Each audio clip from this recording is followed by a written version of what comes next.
selamat sore pembaca Batam Pos. Bertemu lagi sama saya Juanda di edisi Hot News 10 November 2023. Edisi pahlawan. Iya. Nah, selamat Hari Pahlawan untuk para pahlawan yang ya tahu tanpa pahlawan-pahlawan kita mungkin Indonesia ini belum merdeka ya Bang Ben ya. Betul. Terima kasih kepada para pahlawan yang sudah mempersembahkan kemerdekaan untuk kami generasi-generasi selanjutnya, dan kita berharap para pahlawan ini tidak pernah dilupakan jasa-jasanya. Nah, kita mulai aja berita pertama yang akan saya bacakan, akan saya spill untuk yang akan terbit di esok hari.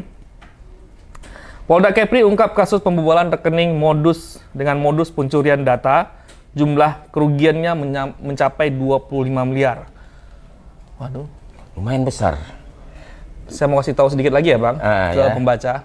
Spill lagi ya, banknya berlokasi di Batam. Waduh, Bang hati-hati apa nasabah. tuh? Jangan Ada kita. katanya Bank X dan Bank Y.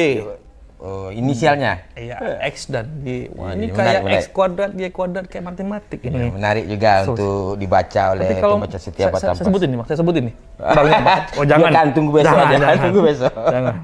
Ini 25 miliar. Tadi ada 5 orang korbannya ya, Bang. 5 korban dari Bank X dan Bank Y. Itu warga Batam semua atau gimana? Ada beberapa korban. Oh, ada berapa orang? Banknya lokasi di Batam 25 miliar. Waduh, duitnya banyak banget. Bang Ben berapa tabungannya? Wah, digitnya. Lumayan lah. Malu kita. Oke. Nah, selain dari pembobolan rekening, juga Polda Kepri amankan rokok non cukai dengan nilai kerugian mencapai 800 juta. Rokoknya merek mirip-mirip nama klub sepak bola, Manchester. Tapi nggak tahu biru atau merah ini Manchester. Nah, rokok ini diduga ditangkap dari luar atau impor lalu diedarkan di wilayah Batam, Kepri, dan Pulau Sumatera. Dan sampai saat ini polisi masih melakukan penyidikan ya Bang Ben untuk terkait dengan rokok ini. Rokok itu banyak juga penggemarnya gitu, dengan rasa yang cukup lah katanya, cukup Manchester. menikmati. Iya. Dia katanya ada biru, putih, dan segala macam. Banyak Tidak ada macam. merah ya Bang, tidak ada merah. Kalau merah Manchester merah itu lain lagi, Terus beda. bawah. Itu kesukaannya Bang Tahang gitu. Lalu juga, wah ini Polda Kepri lagi nih Bang. Lagi josnya Pak Polda Kepri ini. Soal apa? Polda Kepri ini soal korupsi nih Bang. Kasus korupsi? Korupsi. Kayaknya Abang sudah dengar nih ya. Ah, iya. Ini dugaan korupsi honorer fiktif di Satuan Kepri ya. Jadi ada selama rentang beberapa DKD ini? tahun, ada 3 kali rekrutmen. Nah, selama itu ada sekitar 605 orang ternyata. Honorer yang direkrut? Dan diduga gajinya dibayarkan, Cuma? orangnya tidak ada. Biar pembaca-baca besok. Jadi 605 kali 3 juta itu berapa? Lumayan 1, sekian. Untuk apa ya Bang? Nggak tahu lah kita itu. Dana apa ya? Abang nggak mau sebut ya? Oke Bang, yang ini saya nggak mau banyak-banyak. Karena kalau banyak-banyak nanti Abang tidak punya space. Saya sampaikan lagi, ya. 2 berita lagi. Nah, 3 berita itu yang tadi saya sebutkan itu kami usulkan untuk halaman 1 ya Bang. Untuk halaman 1 yang untuk halaman metronya itu rekonstruksi pembunuhan sesama jenis. Ada 14 adegan yang diperagakan sama rekonstruksi.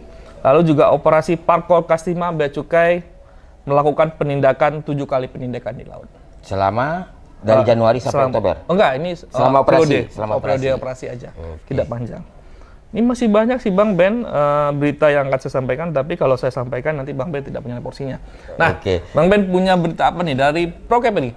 Prokepri sendiri banyak berita yang cukup menarik. Kalau di Batam ada korupsi, di Kepri juga ada korupsi. Loh, ada korupsi juga. Cuma ya ini mungkin pembelajaran menjelang ini akhir tahun. Iya, banyak kali ya. Ini menjelang akhir tahun ini di Bintan sendiri. Oke. Di Bintan itu kejaksaan baru saja menetapkan tersangka baru kasus korupsi dana desa. Dana desa. Oh, ini udah berapa kali dana desa ini diusut ya? Memang dana desa ini suatu lahan yang bagi orang yang tidak bertanggung jawab, memang lahan yang cukup empuk untuk melakukan korupsi.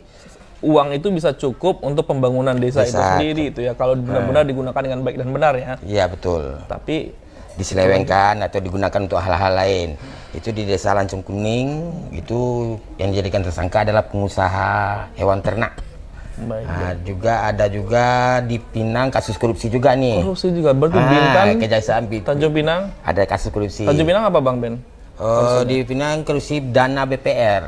Dana BPR. Itu baru juga diungkap. Untuk di Pinang juga ada hal yang menarik nih yang dilakukan oleh Pemko Tanjung Pinang sendiri mengatasi kelangkaan atau kenaikan harga cabai. Ya, oke. Jadi pemerintah setempat akan memberikan subsidi biaya transportasi cabai. Jadi untuk ongkos kirimnya Jadi meminimalisir harga cabai, jadi menekan harga cabai. Dari Batam, cabai itu didatangkan dari Batam, dikirim ke Tanjung Pinang. keren banget itu kebijakan. Kebijakan yang baru. Siapa sih Bang? Boleh spill namanya? Bapak Wali Kotanya, PJ-nya? Inisial H. Inisial H. Saya tahu setelah itu HASAN. Betul. Itu abang yang cukup baik. bagus, gitu. cukup bagus kita lihat. Tapi memang kebijakan beberapa terobosannya sangat luar biasa ya Bang, sangat pro rakyat banget ya, sangat pro masyarakat kecil dengan memberikan maksudnya subsidi terhadap transportasi cabai, jadi harga cabai lebih harga cabai akan berusaha diterkan dengan terjadi inflasi yang terlalu tinggi di Tanjung Pinang. Karena kita semua ini penikmat cabai ya Bang. Iya. Kalau nggak pedas agak kurang. Kalau orang Padang bilang gitu, nggak pakai cabai nggak enak makan. Iya, kita orang Padang. Untuk daerah Karimun sendiri kan kemarin ini berapa hari ini terjadi kelangkaan gas LPG 3 kilo. Oh kemarin Batam, sekarang di Karimun. Itu salah satu penyebabnya kata dinasnya itu 15.000 tabung gas sudah tidak layak lagi. 15.000 tabung gas tidak layak lagi. Oh jadi ini lagi memperbarui tabung gas ini, jadi, makanya terjadilah kelangkaan. Jadi tabung gas ini nggak bisa digunakan lagi untuk membawa gas untuk diisi lagi, tidak maksimal lagi. Takut itu membahayakan. Iya. Bagi warga. Tapi itu sendiri. sebenarnya langkah yang benar Bang Ben. Karena daripada membahayakan masyarakat, daripada dia rentan bocor atau hal yang lainnya, memang kalau bagus ditarik dulu. Memang agak harus bersabar dulu ya, sembari menunggu pergantian itu. Mudah-mudahan cepat ya Bang Ben. Dalam bulan November ini katanya Pertamina bersedia mengganti 5.000 cuma tadi masih ada kekurangan 10.000 lagi. Semoga ada solusinya lagi.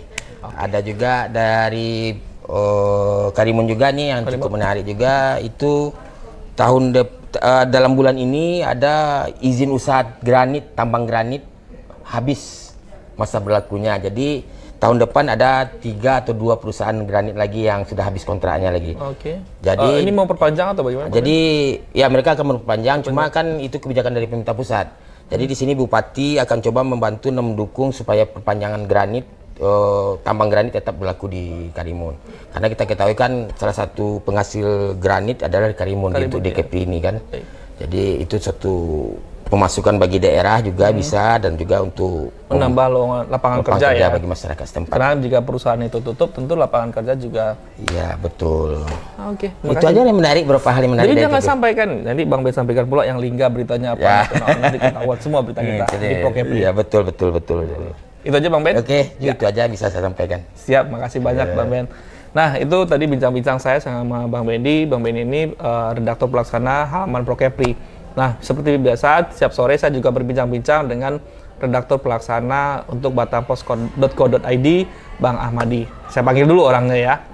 Nah, pembaca Batampos, ini dia Bang Ahmadi, sudah di samping saya. Ya. Bang, tadi saya sudah bincang-bincang sama Bang Beni, redaktur pelaksana halaman Prokepri, dan sama Bang, saya bilang, Abang akan menyampaikan, katanya ada top news yang keren di batampos.co.id. Ya.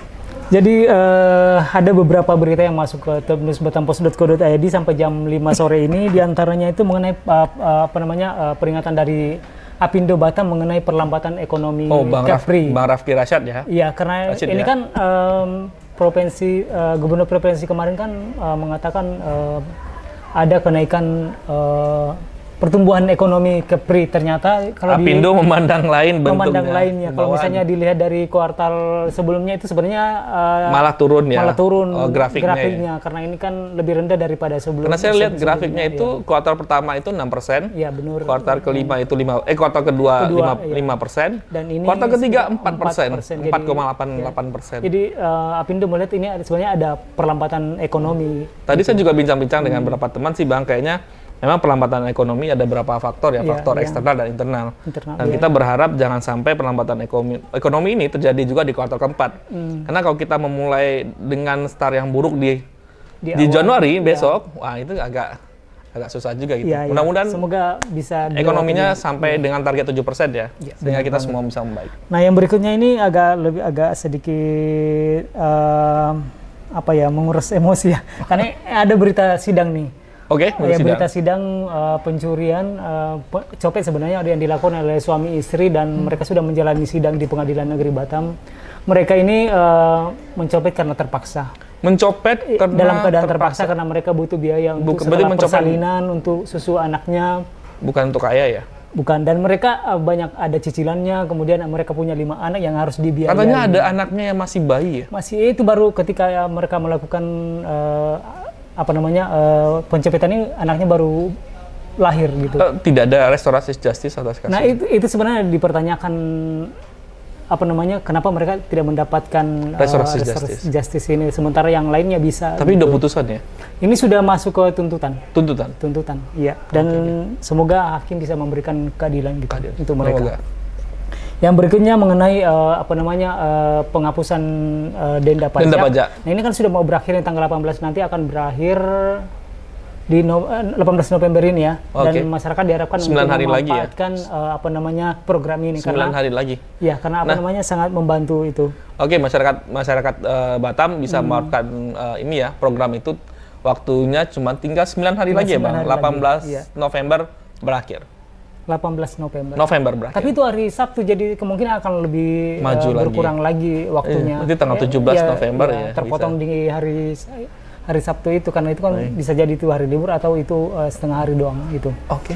Ya. Kemudian ini berikutnya mengenai uji coba tiket online di pelabuhan domestik Batam yang Telaga Pungkur dan di Sokopang. Dari pihak BP Batam sendiri sudah mulai melakukan uji coba, tapi di pihak operatornya sebenarnya belum Siap atau bagaimana? belum, rencananya tanggal 8 udah dimulai. Tapi ketika dicek ke pihak operatornya, mereka belum melakukan itu. Prepare-nya belum ada. Ya, belum ada. Oke deh. Yang berikutnya ini mengenai rokok tadi. Jadi ada ini berita penggerebekan Baru penggerebekan 700.000 batang rokok ini sudah masuk ke top newsnya batampost.co.id. Dan yang paling banyak dibaca ini justru ini bukan berita yang dianggap berat atau bagaimana. Ini mengenai pergantian kepala bea cukai Batam. Jadi ini berita beberapa hari lalu. Tapi pergantian kepala cukai menjadi informasi penting bagi semua masyarakat ya. Ya, terutama oleh pengusaha, karena pasti mereka berharap kebijakan ada baru kebijakan yang membantu untuk Batam ya. Batam. Karena ini kan banyak pengusaha juga yang mengeluhkan untuk biaya keluar gitu. Ya. Di Batam, barang-barang yang keluar dari Batam kan ini dikenakan pajak itu. Mereka berharap ada kebijakan gitu. Mudah-mudahan ada kebijakan baru dan mudah-mudahan ada harapan baru dari Bu Menteri Keuangan juga melihat semoga problem-problem di bawah soal ini juga bisa diselesaikan ya, benar. Ya. Oke deh, Bang Madi, makasih banyak. Oke. Nah, pembaca Batam Post itu aja bincang-bincang sore saya dengan tadi sama Bang Benny, sekarang nih samping saya Bang Amadi. Itu aja, nanti saksikan lagi di Hot News selanjutnya. Selamat sore dan sampai jumpa.